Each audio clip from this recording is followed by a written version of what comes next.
Konsultasi seputar Islam, ngaji kitab akidah, tafsir Al-Quran, fikih, hadits, dan sirah nabawiyah. Abu Yusuf Ubaid Bima Official bersama menebar kebaikan, tauhid, dan sunnah. Saya ilustrasikan ya Ustaz. Baik. Misal saya ini penjual bunga. Lama-kelamaan meningkat usaha saya ini. Pas setelah meningkat, ya yang di samping-samping menjual bunga ini, saya pikir ada iri-iri hati gitu. Kemudian terjadilah hal-hal yang berubah di diri saya. Misal kadang saya suka marah-marah. Kemudian juga kalau misalnya malam hari saya gelisah gitu. Terus ini ketika saya ruqyah diri, saya merasa rezeki saya di pagi hari kalau jualan lancar. Saya tidak ruqyah, tidak lancar. Terus boleh nggak kita beranggapan seperti itu? Kemudian lanjutan dari ini, apa ciri-ciri orang yang kena sihir gitu Ustaz? Apa ada ciri-ciri khusus kayak misalnya saya baca bacaan langsung saya muntah atau apa? Saya dijelaskan Ustaz. Baik, Masya Allah. Pertama, harus kita berbaik sangka ya. Tidak bisa kita langsung tuduh orang, wah saya begini kayaknya karena ada yang hasad. Jangan. Karena berjelek sangka itu dosa. Ya kan?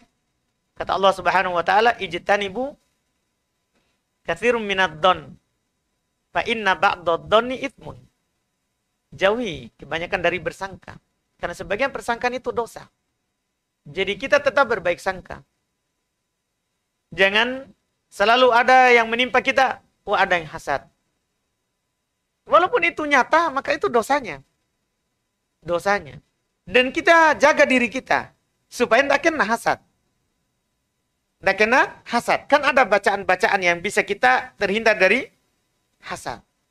Misalnya di pagi hari kita membaca Bismillah alladzi la yadurru ma'asmihi syai' fil ardi wala fis sama' wa huwas samiul alim.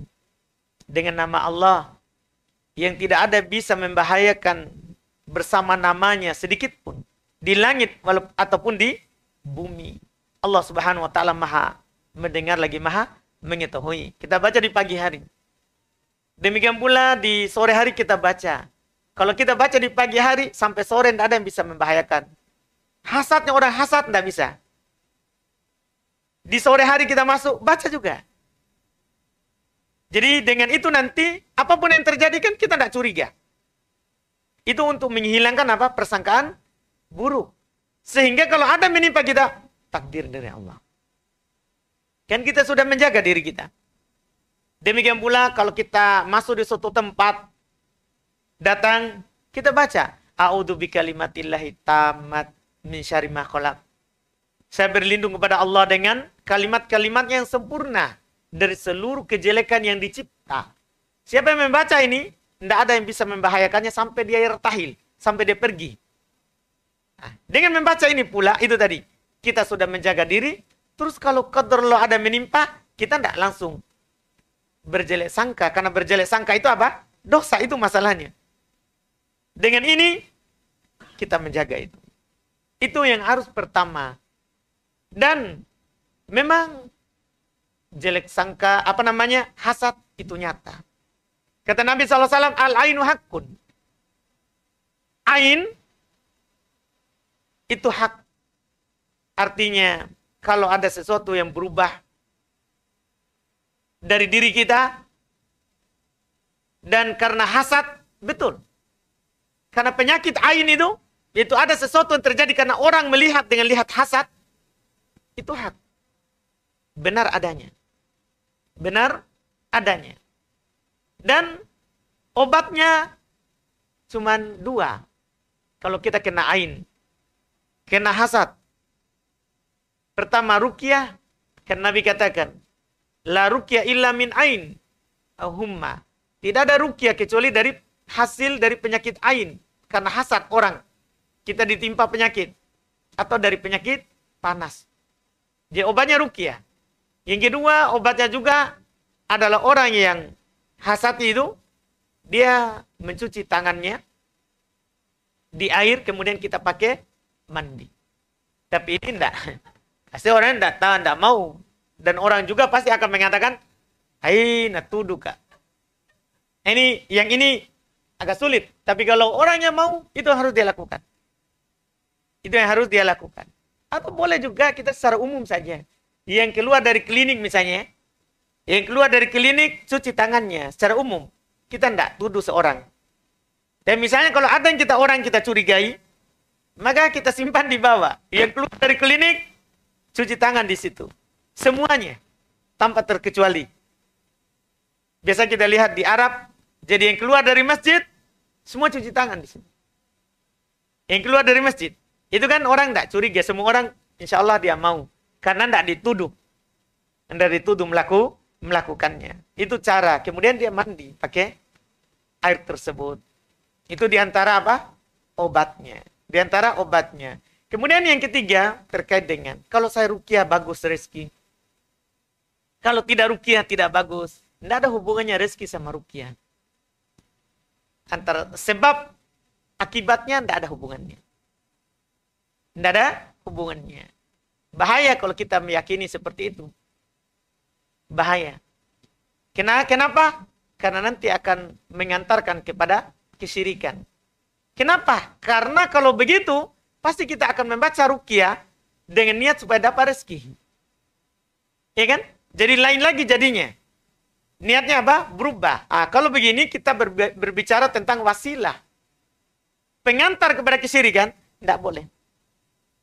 Tidak boleh. Iya. Kita harus beramal karena Allah. Kita harus beramal karena Allah. Kita melakukan penjagaan. Ruqyah kan penjagaan diri. Ruqyah itu adalah untuk daf'ul bala atau raf'ul bala. Dua. Ruqyah itu ada dua. Pertama daf'ul bala, menolak bahaya. Jadi tidak harus tidak harus kita meruqyah kalau sudah ada yang masuk. Tidak. Kita meruqyah diri kita untuk menolak bahaya. Supaya tidak kena hasad, tidak kena ain. Kita selalu harus baca. Karena itu, bukan karena mau bertambah rezeki. Yang kedua bisa liraf'il bala, untuk mengangkat yang ada. Jadi sudah menimpa kita. Kita ruqyah untuk mengangkatnya. Untuk mengeluarkannya, itu sebab syar'i namanya. Itu sebab syar'i yang dibolehkan. Yang dibolehkan. Itu kita lakukan. Itu yang kita lakukan. Jangan karena tadi. Tidak ada hubungannya ruqyah dengan tambah rezeki. Tidak ada dalil sama sekali yang mengatakan kalau kamu ruqyah akan bertambah rezekimu. Iya kan? Beda kalau kan sedekah. Ada. Kan lain. Ada disebutkan. Ada disebutkan. Kalau kita bersedekah akan bertambah. Kalau kita bersilaturahim akan bertambah. Kan ada penyebutannya. Ada penyebutannya. Yang tidak ada penyebutan tidak boleh kita sembarang lakukan. Tidak boleh kita sembarang lakukan. Dan intinya sebenarnya kalau ada ketaatan yang kita lakukan, itu balasannya biasa disegerakan di dunia. Biasa disegerakan di dunia. Di dunia. Kemudian yang ketiga, yang keempat ya, pertanyaan Pak Heru tadi, apa ciri kalau orang itu kena sihir? Kalau dia sakit. Kalau dia sakit. Dan sihir ini ada sihir dua. Maka yang terjadi pada orang juga pengaruhnya dua.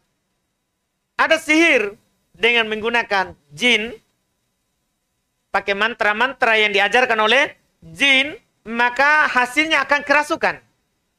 Karena kalau sihirnya pakai jin, maka jin yang akan masuk. Maka jin yang akan masuk. Maka yang seperti ini pasti seperti apa? Kerasukan hasilnya. Kerasukan hasilnya.